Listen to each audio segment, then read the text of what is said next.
Olá, amizades, bem-vindos a mais um vídeo no canal. Hoje vamos falar sobre o jogo entre Portugal e Nigéria que aconteceu ontem em Leiria. Eu vi o jogo na viagem que fazia de volta de Lisboa para Coimbra. Opa, desculpem aí o abano, foi sem querer aqui o meu pé atraiçoou-me. Ahm, Vim a ver o jogo na viagem de regresso e fui lá fazer o jogo do torneio Maurice Revelou, o antigo torneio Toulon, entre Colômbia e Tunísia, jogo que garantiu a presença da Tunísia na final do emblemático torneio Maurice Revelou em Toulon. Grande festa, muita presença nas bancadas de adeptos tunisinos e hoje teremos o jogo entre Portugal e Canadá para decidir quem é que será o outro adversário da final. Se Portugal vencer, chega à final e vai jogar frente à Tunísia. Se perder, será a seleção da Costa do Marfim, tornando assim uma final 100% africana. Ora, não é sobre o torneio Maurice Revelou que vimos falar precisamente sobre o jogo de ontem entre Portugal e Nigéria, como disse, em Leiria. Antes de mais, fazer um pequeno update sobre aquelas particularidades do torneio da FIFA, o Mundial, um, que vão surgindo novos episódios sobre aquilo que vem acontecendo, por exemplo, com o árbitro Omar da Somália, em que Infantino foi ontem confrontado por um jornalista da BBC que lhe questionou se poderia eventualmente fazer alguma coisa sobre a presença do árbitro no Mundial, em que Infantino disse que não poderia interferir com as decisões de um país soberano como os Estados Unidos da América, se bem que, entretanto, as redes sociais já inflamaram com uma série de imposições que a FIFA foi colocando e aplicando em países que não acatavam as ordens da FIFA na sua organização do Mundial. E esta aqui parece-me particularmente importante porque é a presença de um profissional. Ora, segundo os Estados Unidos da América, o árbitro Omar, o árbitro somaliano ou somali, tinha ligações a organizações terroristas, o que não me, de alguma maneira, não me surpreende, tendo em conta que os Estados Unidos da América são um país que, durante o Apartheid, considerou Nelson Mandela como um terrorista e como mais recentemente, em 2025, o seu governo, esfiado por Donald Trump, queria considerar o Antifa, o grupo antifascista, como uma organização terrorista. Por isso, provavelmente sim, existem algumas pessoas com supostas ligações a organizações terroristas sob a lente dos Estados Unidos da América. Para além de Trump, aliás, Trump também falou sobre o Mundial, sobre o que é que estava a acontecer no seu país relativamente a esta questão dos visas das possibilidades de entrada através dos vistos nos Estados Unidos da América, em que ele disse que só queria deixar entrar the right people, as pessoas certas no seu país, e por isso barraram uma série de vistos para uma quantidade absurda de adeptos. Assim, de repente, lembro-me dos marroquinos, mas há mais adeptos a serem bloqueados, já com bilhete comprado, já com a estadia comprada, e agora não conseguem entrar nos Estados Unidos da América para participar no Mundial mais inclusivo, segundo Infantino. Declarou também Donald Trump que este era o Mundial com mais bilhetes vendidos de sempre, que estava a ser um enorme sucesso, que confirmou com o Infantino, da Boss. Portanto, uma visão amplamente comercial sobre aquilo que se vai realizar e a pensar muito pouco no que realmente importa. Bem, paremos para regressar ao Portugal-Nigéria, mas parece-me que cada vez que vá gravando vídeos aqui sobre determinados temas precisos e concretos, surgirão à baila temas que os Estados Unidos da América parece que querem continuar a capitalizar e a tornar este Mundial cada vez mais estranho. Vamos falar sobre Portugal-Nigéria, dizendo que o jogo começou mal com a morte de um adepto português com uma paragem cardiorrespiratória antes da partida começar. Os pêsames para a família e amigos. Começou efetivamente mal esta partida. Falando sobre o adversário, a Nigéria, com algumas ausências. A seleção nigeriana apresentou-se aqui com algumas. Não com a sua seleção em pleno. Iwobi fez a sua centésima internacionalização e por isso também houve um momento para lhe entregar uma oferta simbólica por esse grande marco. Zaidu ficou no banco. Zaidu, que no final do jogo disse que Portugal era o seu segundo país e que desejava a melhor das sortes e queria que Portugal fosse campeão do mundo, tendo em conta que a Nigéria não está. Ele pode perfeitamente dizer isso. Um abraço, Zaidu, pela tua boa vibe constante. Ficou no banco de suplentes, entrou na segunda parte Zaidu, mas a destacar é que a Nigéria não esteve a 100% neste encontro, ainda que Roberto Martínez tenha considerado um teste difícil este da Nigéria.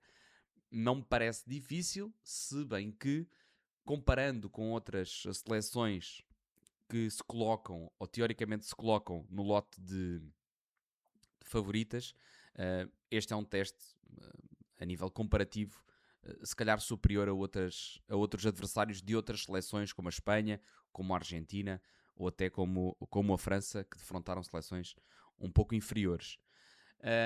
E também por isso, jogando contra a Nigéria, é uma boa forma de trazer esta belíssima camisola nigeriana que faço questão de usar constantemente porque é absolutamente lindíssima. Já é um pouco antiga, não muito, mas já é um pouco antiga e por isso uso-a para este episódio. Ora, vamos falar sobre Portugal, começando por falar sobre o 11 inicial de Portugal. Portugal que atuou com Diogo Costa na baliza, ele que esteve ausente no primeiro jogo, em que atuaram José Sá na primeira parte e Rui Silva na segunda. Diogo Costa fez os 90 minutos.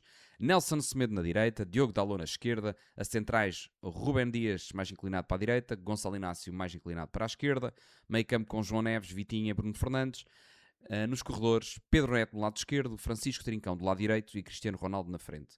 Relativamente ao 11, parece-me que já há aqui uma espinha dorsal que será a base para o 11 de Roberto Martínez, na minha opinião, principalmente no meio campo, na baliza e a ponta de lança. Diogo Costa será o guarda-redes.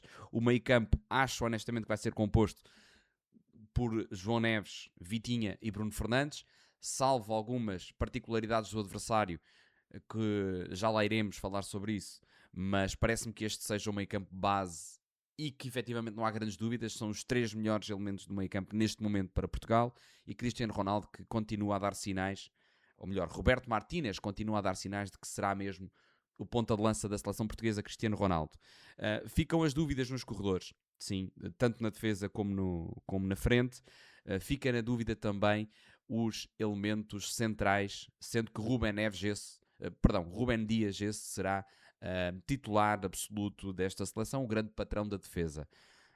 E irei fazer um vídeo antes do jogo frente à República Democrática do Congo, até porque não faz sentido gravar agora dia 11 para um jogo que vai acontecer no dia 17, por isso eu reservo aqui alguns dias para perceber se há algum tipo de ausências, se haverá aqui algum tipo de gestão ou alguma indicação de Roberto Martínez para eu depois fazer tanto o meu 11 como o 11 que eu acho que Roberto Martínez vai utilizar. Mas esse vídeo lançarei apenas antes da estreia de Portugal no Mundial. A estreia, o jogo de Portugal começou bem, com cerca de 25 minutos em que Portugal controlou a posse de bola, controlou a pressão adversária, saiu muito bem, confiante, a utilizar muito Diogo Costa com os pés, os centrais também a sair bem, a utilizarmos muito Dalot e Nelson Semedo, e depois já acrescentarmos aqui Vitinha, que claramente dá uma capacidade de manter a bola, de preservar a bola, de outro gabarito.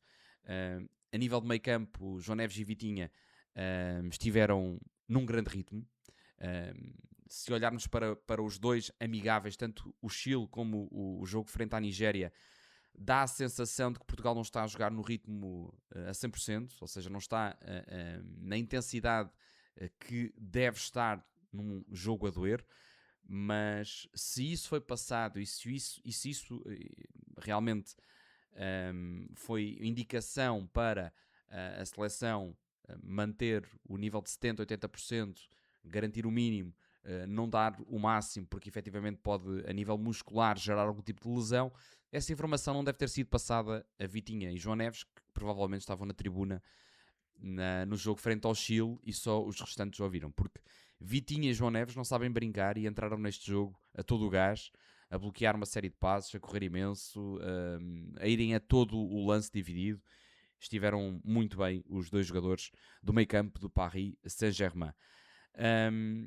Portugal, como disse, começou bem, esteve bem no jogo, a um ritmo baixo mas controlado, até chegar ao gol. Pedro Neto, uma jogada com assistência de Diogo Dalot para Pedro Neto, um lance até um pouco mastigado, não muito conciso, até deu a oportunidade para a defensiva nigeriana se reorganizar, mas o remate de Pedro Neto conseguiu encontrar sim as malhas da baliza nigeriana. Entretanto, começam a surgir os principais problemas desta seleção, que passam pelo eixo defensivo, com primeiro na construção Diogo Dalot, que não me parece que tenha estado de todo bem neste encontro. Nível de construção, em lances sem pressão, errava uma série de passes e acho que deixou a desejar. E deixa a desejar Diogo Dalot neste processo, no momento de construção. Diogo Dalot, que para mim foi o segundo pior jogador da defesa na primeira parte da seleção portuguesa, porque o primeiro é Gonçalo Inácio. Perdeu uma série de duelos a nível físico, está no lance do golo, poderia estar noutro lance, num remate, o primeiro remate da Nigéria à baliza de Diogo Costa, passa ligeiramente ao lado, mas é um lance perigoso em que Gonçalo Inácio perde o controlo posicional por completo, é derrubado, cai, e quase um lance similar depois no golo da Nigéria, em que não é o único a ficar mal na figura. Gonçalo Inácio perde o primeiro duelo e depois Diogo Dalot a tentar fazer a dobra, não entra com os níveis de agressividade como deve ser suposto. Eu quero continuar a acreditar que isto são indicações para que os jogadores não, de alguma maneira, não percam o Mundial e preservem a sua questão física e para que não haja lesões. Mas, sinceramente, naquele lance, assim como aconteceu com o Rubén Neves no jogo frente ao Chile, dá-me sinais de falta de agressividade que parecem muito estranhos. Diogo Dalot não pode ter aquela abordagem naquele momento. Tem que tirar com tudo. Aprende-se nos infantis. Não pode chegar àquele lance com o pé tão macio. E acho que esse adjetivo de macio vai-se colando demasiado à seleção portuguesa. Não vejo isso em Gonçalo Inácio, não vejo isso em Diogo Dalot, não vejo isso em Renato Veiga, não vejo agressividade nestes jogadores. E para um eixo central montado por Rubem Dias e outro, Portugal tem que ter esse nível de agressividade. Tem que ser coeso, tem que ser duro, tem que ser forte. Não quero regressar aos centrais de antigamente que batiam no pai e na mãe no periquito. Mas quero centrais que sejam fiáveis defensivamente. Que sejam duros no duelo. Que sejam fortes no corpo a corpo. Coisa que não está a acontecer. Rubem Dias é o único. O próprio Renato Veiga, que muito provavelmente será o titular desta defesa, não demonstra estes sinais. Eu pensei a certa altura, por que não Samu? Eu sei que Samu Costa não é central, mas é um jogador agressivo, dá tudo, luta em qualquer posição, até a extremo, se calhar se o puséssemos lá ele lava tudo. Samu Costa vem-me surpreendendo a cada jogo que passa pela seleção, porque ele dá absolutamente tudo pela equipa, seja em que posição for, seja em que papel do meio campo for. E a certa altura pensei, ele é agressivo, ele é rápido, ele sai a jogar, ele é canhoto. Por que não? Testaram? Não, não seria, para mim, não seria algo assim tão escandaloso quanto isso e poderia até fazer algum sentido. Agora, que é triste nós convocarmos dois centrais do lado esquerdo e, na minha visão, nenhum estar ao nível do que Portugal precisa para vencer esta competição, que é o objetivo, é triste. Faltam centrais, faltam jogadores que nos deem segurança. Rubem Dias está muito sozinho neste papel.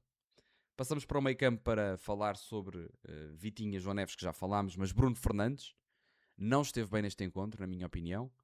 Perdeu uma série de passos, perdeu a bola de uma forma leviana demais, em zonas perigosas. Bruno Fernandes, quanto a mim, não esteve no seu melhor nível. Lembrando que ele fez praticamente o jogo completo frente ao Chile. Vamos para os corredores. Neto não me encantou tanto como no jogo frente ao Chile. Esteve um pouco aquém até neste jogo, apesar do golo, que é uma nota positiva, faz diferença. Mostrar também que tem golo. mas teve algumas bolas também perdidas, não decidiu bem, teve a oportunidade de cruzamento, tentou embrulhar demasiado o jogo, perdia bolas em zonas de ataque, não esteve bem. Por outro lado, Trincão, a meu ver, fez um belíssimo jogo. Francisco Trincão, que não esteve nas assistências, mas fez uma série de passos que criaram perigo, a desmarcação, a combinação com o Nelson Semedo funcionou muito bem. Ainda teve uma aproximação à baliza com um remate que passou por cima da baliza, mas foi um bom movimento de Francisco Trincão. A nível de pressão ao adversário, não é um jogador que acrescenta tanto como outros, como Francisco ou Pedro Neto, mas esteve bem nesse aspecto também, notou-se melhoria nesse sentido e Francisco Trincão, a meu ver, ganhou pontos para ganhar minutos para a seleção. Na frente, Cristiano Ronaldo. Já lá iremos falar sobre Cristiano Ronaldo, porque é um tema central na seleção portuguesa. Terminamos a primeira parte empatados a uma bola e com o diagnóstico bem feito. A nível defensivo não estávamos bem. Fizemos 9 alterações, ficaram Diogo Costa e Cristiano Ronaldo, e irei falar mais tarde sobre estas decisões de Roberto Martínez, porque é para mim um tema que está intrinsecamente ligado com a prestação de Cristiano Ronaldo. Ou seja, 9 alterações, ficou o jogador mais velho, Cristiano Ronaldo, e o guardião Diogo Costa, que não tinha jogado frente ao Chile. Nessas entradas entrou Nuno Mendes, que não fez o jogo completo, depois saiu novamente para a entrada de Mateus Nunes. Entrou Samu Costa, que fez um grande jogo, na minha opinião, novamente. Samu Costa vai acrescentando razões para concordar com Roberto Martínez em relação à sua convocatória. Se precisarmos de um elemento mais posicional, eu prefiro, neste momento, Samu Costa a Rubem Neves. João Félix entrou, e ainda bem, que tenha muitos minutos. João Félix, que eu durante uma série de temporadas não defendia a sua titularidade, hoje eu vinco que João Félix deve e tem que ser titular nesta seleção. Está profundamente confiante, é um jogador com golo, decisivo, comprometido com a equipa a nível defensivo, que era uma coisa que lhe atacávamos há algumas competições atrás. João Félix parece-me viver o seu melhor momento da carreira, lembrando aquele João Félix ainda bem novinho no Benfica, mas a florescer, a mostrar o seu talento, e entrou muito bem na partida, esteve muito perto do golo. João Félix, quanto a mim, merece e deve ser titular num dos corredores. Rubem Neves entrou, Renato Veiga também, Tomás Araújo, Francisco Conceição, que fez golo, Bernardo Silva para o meio campo e João Cancelo para o lado direito. Ficam aqui algumas dúvidas, principalmente com Bernardo Silva, que é pela segunda vez colocado no meio campo. Vamos ver se no Mundial Bernardo Silva será encostado ao corredor ou não. Aparentemente, nestes 2 preparativos, Roberto Martínez continua a colocar Bernardo Silva no meio campo. Agora, haverá espaço para Bernardo Silva no meio campo com Rubem Neves, perdão, com o Rubem Neves, com João Neves, com Vitinha e com o Bruno Fernandes. 3 jogadores que estão de uma forma muito positiva. Ou o Bernardo Silva vai ser encostado a um corredor, jogando como um ala, procurando fazer um quadrado no meio? Se sim, não foi testado, e se sim, não teremos o jogo que Portugal mostrou ao longo destes preparativos, que era o ala colar-se ao corredor, o lateral fazer a incursão para dentro, jogar pela meia esquerda ou pela meia direita, e os extremos serem responsáveis pelo corredor. Se Bernardo Silva for um dos extremos, ou seja, se Roberto Martínez não quiser colocar um jogador importantíssimo do Manchester City, ou quase, pelo menos durante esta época, ele que vai sair, no banco, se não fizer isso, Bernardo Silva vai para o corredor.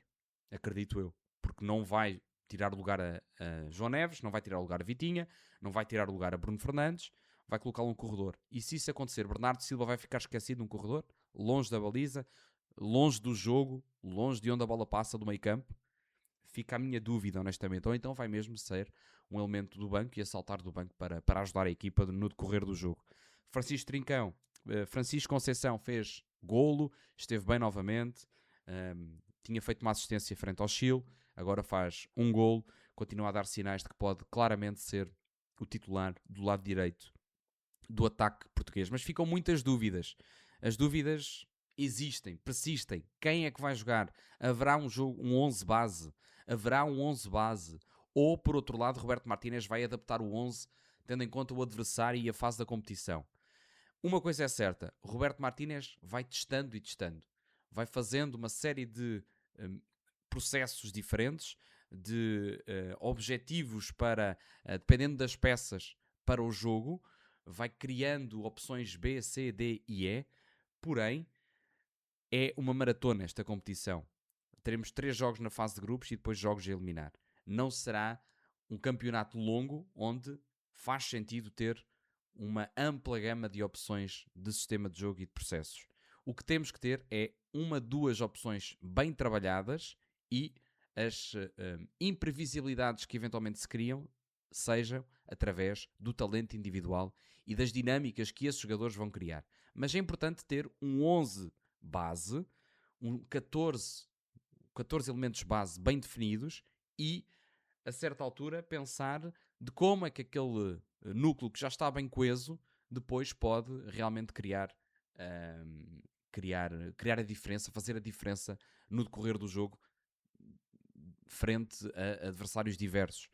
Porque me parece que Roberto Martínez vai estar sempre a olhar para o adversário e isso para mim é um problema. Mas isso vou deixar para o vídeo seguinte de antevisão ao jogo frente ao Congo, para aí fazer essa minha análise do que é que Roberto Martínez pode eventualmente fazer com estes jogadores que têm imenso talento ao seu dispor, mas que para o bem da equipa, para o bem da seleção portuguesa, convém criar uma matriz base e depois ramificações a partir daí.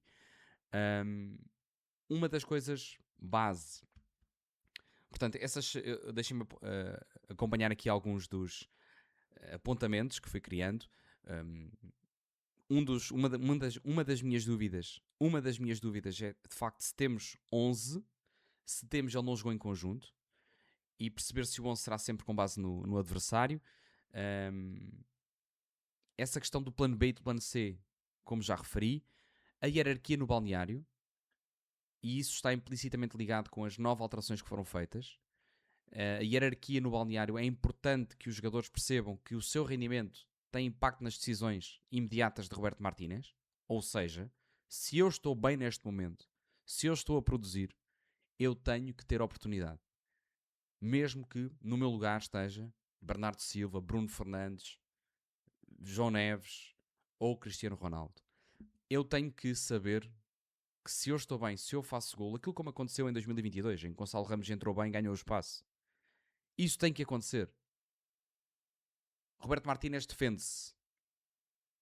E com isto eu quero dizer que Cristiano Ronaldo, por exemplo, não saiu ao minuto 45. Foi uma das exceções. O plano de Roberto Martínez para Cristiano Ronaldo era ele fazer 60 minutos neste jogo, 45 no primeiro jogo, 60 no segundo. Era o plano individual, segundo Roberto Martínez. E o plano individual para Diogo Costa era fazer os 90 agora. E eu aceito. Mas qual é o plano individual para Gonçalo Ramos? É fazer 25 minutos? Qual é o plano individual para Gonçalo Guedes, que foi o único jogador de campo que não entrou nesta partida frente à Nigéria? Qual é o plano individual? Porque testámos uma série de alternativas noutros lugares, em todos os lugares, menos na frente, que me parece claro que será Cristiano Ronaldo. E o plano individual para esses jogadores qual é, efetivamente? É verdade que Gonçalo Ramos não esteve no jogo frente ao Chile, os jogadores do Paris Saint-Germain chegaram mais tarde, mas por isso mesmo é mais uma razão para dar mais minutos neste jogo a Gonçalo Ramos, coisa que não aconteceu. Jogou 25 minutos. Uma das coisas que se vai discutindo e acusando de alguma maneira Roberto Martínez, a própria seleção e Cristiano Ronaldo, é que Ronaldo tem um estatuto diferente que os restantes jogadores. Entende-se o porquê. Cristiano Ronaldo é um símbolo da seleção portuguesa, já nos deu muito, continua a dar-nos, mas uma das defesas que costumam surgir, um dos argumentos de defesa que costuma surgir é que Cristiano Ronaldo ainda pode ser muito importante para a seleção. E eu concordo, tem 37 golos. Cristiano Ronaldo tem 37 golos nesta temporada, se contarmos com os golos na Liga das Nações. E isso é inegável que é, ou que pode ser um contributo brutal para a seleção. Para além disso, até pelo próprio estatuto, sim, ele pode entrar na partida. E esse é um dos argumentos de defesa. Ele pode ser útil ainda. Ele consegue nos ajudar. Ele ainda faz golos. E eu concordo com isso. Por outro lado, há sinais de que parece que não é essa a visão de Roberto Martínez nem de Cristiano Ronaldo. Ele quer jogar o máximo tempo possível e este estatuto interfere ou não com o ambiente do balneário. Cristiano Ronaldo manter-se, ser a exceção e ser o único jogador que precisa de um plano individual de 60 minutos. Um plano individual que tem impacto direto no plano individual de Gonçalo Ramos. Isto gera desconforto no grupo, mexe com a hierarquia. As decisões que Roberto Martínez vai fazer com determinados jogadores, e eu coloquei há pouco a indecisão de Bernardo Silva se é ou não titular nesta equipa, e se for titular nesta equipa, coloca em xeque todos os testes que fez durante os jogos frente ao Chile e à Nigéria, porque os extremos eram verticais, à exceção de Trincão, mas de resto os extremos eram verticais, os extremos eram de ataque, os extremos eram de decisão, de arranque, de decisão para golo. Bernardo Silva não será esse extremo, e se ele colocar lá Bernardo Silva, ele vai contra todos os testes que fez, em detrimento, provavelmente, de uma hierarquia que ele tem em relação a Bernardo Silva. Portanto, fica aqui a minha dúvida de como é que estas decisões poderão ter impacto nos jogadores. Como é que eles olham para Gonçalo Ramos, para Cristiano Ronaldo, para Francisco Conceição, que vai brilhando, vai fazendo jogos que, se fosse outro jogador, seria de caras titular. Se Rafael Leão tivesse uma assistência e um gol, seria de caras titular. Francisco Conceição tem esse estatuto? Aguardemos. Sobre Cristiano Ronaldo, e fechando este tema, a mim custou-me ver Cristiano Ronaldo a ficar para além dos 45 minutos. Porque foi a exceção de todos os jogadores. Está acima dos restantes. Roberto Martínez justificou-se com o plano individual de 60 minutos, e já não vou aprofundar mais esse argumento, porque é indestrutível. Se a Comissão Técnica tem um plano individual, vamos acreditar no plano individual, que está subjacente a estatísticas, a métricas físicas, a uma análise macro, que eu não tenho, honestamente. Eu não sei a razão porque é que um jogador precisa de um plano individual de 60 minutos frente à Nigéria e outro precisa de 25. Honestamente. Não sei porque não tenho esses dados. Mas fez-me alguma confusão essa permanência de Cristiano Ronaldo no jogo frente à Nigéria. Mas olhando para o jogo de Cristiano Ronaldo, ele faz uma boa primeira parte, trabalhando muito como apoio, funcionou bem, assim como aconteceu frente ao Chile, conseguiu combinar, abrir nos corredores, receber bola, protegê-la. Teve uma desmarcação demasiado precoce, em que estava fora de jogo, após o passe de Bruno Fernandes, e teve uma finalização isolado à entrada da grande área que errou. Teve também um remate fora da grande área, um cabeceamento na pequena área, depois de pontapé de canto, um ótimo movimento. Continua a ser evidente que Cristiano Ronaldo será a grande arma no jogo aéreo, nas bolas paradas, em pontapés de canto. E teve um lance na marca da grande penalidade, já na segunda parte, em que acerta mal na bola, o cruzamento sai um pouco para trás, ele dá de pé esquerdo e a bola vai para a bancada do estádio de Leiria. Saiu aos 64 minutos, depois de perder uma bola, em que ele estava a servir de apoio junto ao corredor. Ele perde a bola em antecipação, desiste do lance. Francisco Conceição tenta resolvê-lo, lutando contra um jogador da Nigéria, e Cristiano Ronaldo fica de braços abertos a questionar por que razão Francisco Conceição não conseguiu ficar com aquela bola. Um lance que eu convido a ser visto, mas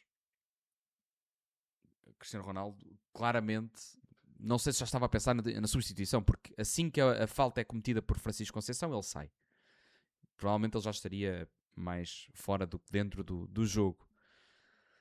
Sobre estes pontos que eu fui destacando, ou seja, há um passe, há um remate fora da grande área, há um isolado à entrada da grande área, há um cabeceamento dentro da pequena área e há um remate na marca da grande penalidade. Eu fui fazer a análise aos 37 golos de Cristiano Ronaldo nesta temporada, começando com os golos marcados na Liga das Nações, na final frente à Espanha, etc.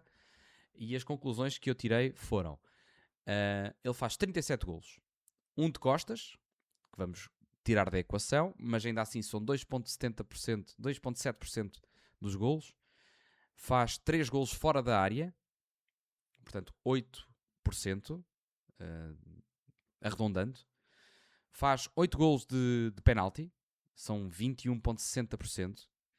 Na grande área faz 12 golos, 32,43%. E na pequena área, que é a sua maioria, faz 35,14%. Mas uma coisa que me chamou a atenção é que mesmo os golos que eu considerei na grande área eram muito perto da pequena. Mas muito perto mesmo. Eu até tinha que puxar para trás para perceber se o gol tinha sido feito na grande área ou já dentro da pequena. É muito no enfiamento da linha da pequena área. Por isso eu aglutinei esses dois tipos de golos. Aglutinei os que foram feitos dentro da pequena área e os que foram feitos no limite da pequena área. E se fizermos essa análise, cerca de 50% dos golos de Cristiano Ronaldo foram feitos junto à pequena área. Ou dentro ou no limite. 48,65%. Os restantes, os da grande área, foram 7 golos, 18,92%. Fica, por isso, em terceiro lugar nas percentagens do tipo de gol de Cristiano Ronaldo nesta temporada. A grande área é o terceiro, já que em segundo ficam os penaltis, que são 21,62%. Recordo, fora da grande área mantém-se os 8,11 e de costas, um golo, 2,70.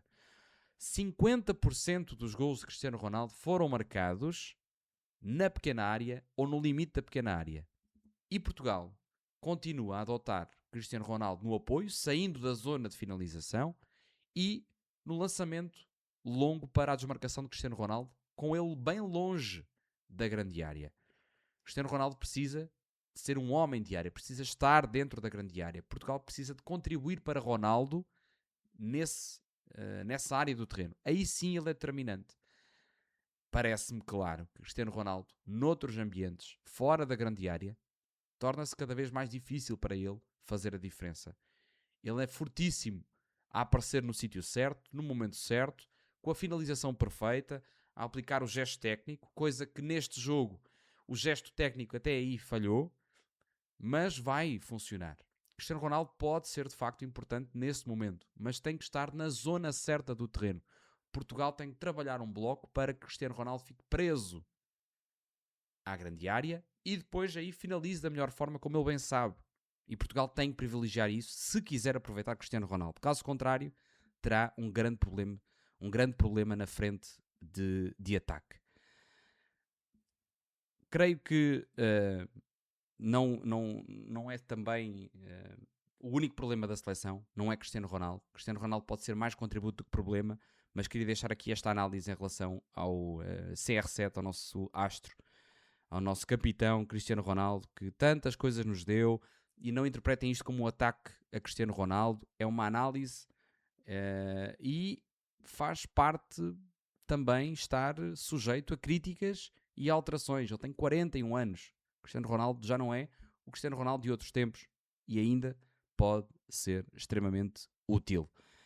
Começa hoje o Mundial. Eu vou ter que terminar este vídeo, que já vai de alguma maneira longo, porque vou preparar um jantar para fazer da melhor maneira a abertura do Mundial entre a México e a África do Sul. Por isso vão preparar, façam o mesmo vocês também. O Mundial está à porta, o Mundial está aí, começa hoje, finalmente, tanto tempo de espera.